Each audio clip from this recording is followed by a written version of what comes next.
Hamdan Bilal, a Palestinian filmmaker, gained international recognition for his work on the documentary No Other Land. Born and raised in the heart of the West Bank, Bilal's passion for storytelling was ignited at a young age. His early experiences, witnessing the daily struggles and resilience of his community, deeply influenced his cinematic vision. Bilal's journey into filmmaking was not an easy one. With limited resources and numerous obstacles, he persevered, driven by a desire to share the untold stories of his people with the world. The film, a collaborative effort with Yuval Abraham and Basil Adra, shines a light on the lives of Palestinians living under Israeli occupation. The trio's partnership was born out of a shared commitment to social justice and a belief in the power of film to effect change. They spent countless hours in the field, capturing the raw and unfiltered realities of life in the occupied territories. Their dedication to authenticity and their refusal to shy away from difficult subjects set their work apart. Bilal's lens focuses specifically on Masafer Yatta, a collection of Palestinian hamlets in the West Bank. This area, often overlooked by mainstream media, became the heart of their documentary. Through Bilal's eyes, viewers are introduced to the vibrant culture and enduring spirit of the residents. The film delves into the daily lives of the villagers, highlighting their traditions, their joys, and their sorrows. It paints a poignant picture of a community striving to maintain its identity in the face of adversity. This region, declared a restricted military zone by Israel, faces constant threat of demolition. The film documents the relentless pressure faced by the inhabitants, from home demolitions to military incursions. Bilal's camera captures the stark contrast between the peaceful rural landscape and the looming presence of military forces. The tension is palpable, and the sense of impending danger is ever present. The documentary does not just present facts, it immerses the audience in the lived experiences of the people of Masafer Yatta. Through powerful imagery and intimate storytelling, Bilal gives voice to a community struggling for survival. His approach is deeply personal, focusing on the human stories behind the headlines. The film features intimate portraits of families, capturing moments of tenderness and resilience, children playing amidst the ruins, elders recounting their histories, and daily life unfolding against a backdrop of uncertainty. All these elements come together to create a compelling narrative that resonates on a universal level. No Other Land garnered critical acclaim, culminating in an Oscar win for Best Documentary Feature at the 2025 Academy Awards. The film's success was a testament to the power of storytelling and the importance of shedding light on marginalized voices. The red carpet event was a moment of triumph for Bilal and his team, a recognition of their hard work and dedication. The Oscar win brought international attention to the plight of the Palestinian people and sparked important conversations about the Israeli-Palestinian conflict. The film's success brought Bilal's work to a global audience. Screenings were held in major cities around the world, drawing diverse audiences and sparking meaningful discussions. The film's impact extended beyond the screen, inspiring activism and raising awareness about the situation in the West Bank. Bilal's ability to connect with viewers on an emotional level was a key factor in the film's widespread appeal. His storytelling transcended cultural and geographical boundaries, resonating with people from all walks of life. His dedication to portraying the human cost of the Israeli-Palestinian conflict resonated deeply with viewers. Audiences were moved by the film's raw honesty and the powerful stories it told. Bilal's work sparked important conversations about justice, human rights, and the need for empathy and understanding. His ability to capture the essence of the human experience in the face of conflict made his film a powerful tool for change. The emotional reactions from viewers were a testament to the film's impact and Bilal's skill as a filmmaker. Bilal's voice, however, has been abruptly silenced. In a tragic turn of events, the filmmaker was detained by Israeli authorities during a protest in the West Bank. The arrest sent shockwaves through the international community, highlighting the ongoing tensions and the risks faced by those who speak out. Bilal's detention has become a rallying point for activists and supporters who are calling for his release and for greater attention to the issues he so passionately documented. The filmmaker now finds himself at the center of a storm, his own story tragically mirroring the struggles depicted in his film. Bilal's arrest has brought renewed focus to the plight of the Palestinian people and the challenges they face. His situation underscores the importance of his work and the need for continued advocacy and support. As the world watches, the hope is that Bilal's story will inspire others to take action and to continue the fight for justice and human rights. On March 24, 2025, reports emerged of a disturbing incident involving Hamdan Bilal. The Oscar-winning director was allegedly attacked and arrested in the West Bank village of Susia. According to eyewitness accounts, a group of masked Jewish settlers assaulted Bilal, inflicting injuries to his head and stomach.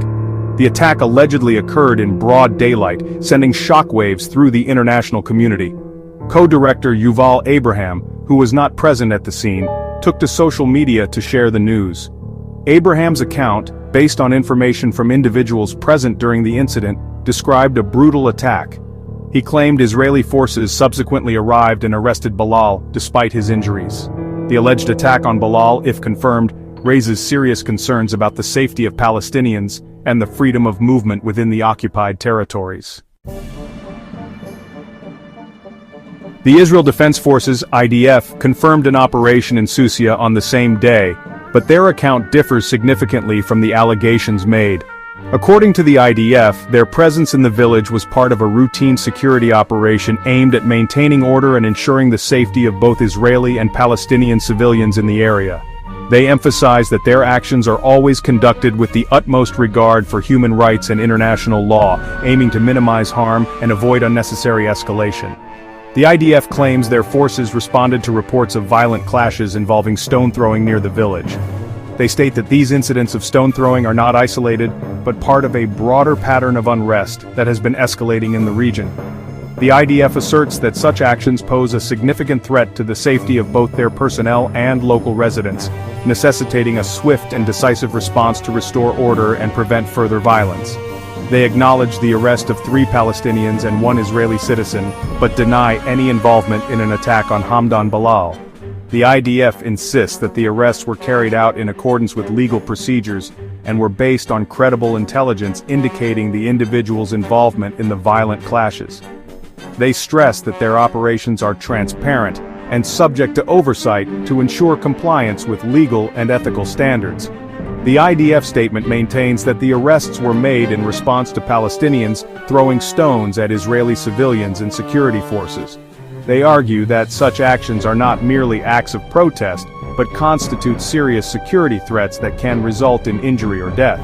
The IDF highlights the challenges they face in distinguishing between peaceful demonstrators and those intent on causing harm, which complicates their efforts to maintain peace and security. They further assert that 1 Israeli citizen was injured in the incident and received medical treatment. The IDF underscores the importance of providing medical care to all individuals affected by the conflict, regardless of their nationality or role in the events. They claim that their medical teams are trained to operate under challenging conditions and are committed to saving lives and alleviating suffering. Crucially, the IDF refutes claims that Bilal was arrested from an ambulance, contradicting statements made by witnesses. They argue that such allegations are part of a broader campaign to discredit their operations and undermine their efforts to maintain security. The IDF calls for a thorough and impartial investigation to establish the facts and hold accountable those responsible for spreading misinformation. The conflicting narratives highlight the deeply polarized nature of the conflict and the difficulty in establishing a clear and unbiased account of events. This situation underscores the need for dialogue and mutual understanding to bridge the divide and work towards a peaceful resolution. The IDF reiterates their commitment to protecting all civilians and calls for cooperation from all parties to reduce tensions and prevent further violence. Section 4. A land in turmoil, the Israeli-Palestinian conflict. This conflict, one of the most enduring and complex in modern history, has its roots in the early 20th century. It has seen numerous wars, uprisings, and peace attempts, each leaving a profound impact on the region and its people. The alleged attack on Hamdan Bilal occurs against a backdrop of escalating violence between Israelis and Palestinians. This incident is not isolated but part of a larger pattern of conflict that has persisted for decades. The West Bank and Gaza Strip have been hotspots of tension, with frequent clashes and military operations. A fragile ceasefire between Israel and Hamas, in place for 2 months, collapsed recently, plunging the region back into turmoil. Ceasefires in this conflict are often temporary, with underlying issues remaining unresolved. The recent breakdown has led to renewed hostilities, affecting countless lives on both sides. The collapse was triggered by Hamas's refusal to release hostages taken during the October 7, 2023 attacks. Hostage situations have been a recurring element in this conflict, often leading to escalations and retaliations. The October attacks were particularly severe, marking a significant escalation in violence. The breakdown of the ceasefire reignited tensions and violence, with both sides engaging in attacks. The West Bank and Gaza have seen increased military activity, with airstrikes, rocket fire, and ground operations becoming more frequent. Civilians are often caught in the crossfire, leading to a humanitarian crisis. Israel resumed bombing campaigns in Gaza, while Palestinian militants responded with rocket fire. This cycle of retaliation has become a grim routine, with each side justifying their actions as self-defense. The international community has repeatedly called for restraint, but peace remains elusive. The cycle of violence exacerbates the already dire humanitarian situation in Gaza and fuels animosity between the two sides. Humanitarian aid is often disrupted and the living conditions for many Palestinians in Gaza are dire. Displacement, lack of basic necessities, and psychological trauma are widespread. The incident involving Bilal underscores the volatile nature of the conflict and the constant threat of violence faced by both Palestinians and Israelis. Daily life in the conflict zones is fraught with danger, uncertainty, and fear. Despite numerous international efforts to mediate peace, the path to a lasting resolution remains fraught with challenges. Section 5. Witness to aggression. International activists targeted. Adding another layer of complexity. International activists present in Susia. These individuals claim they were also targeted by the same group of mass settlers who allegedly attacked Bilal. Anna Lipman, an activist, shared videos and photos on social media that appear to support these claims.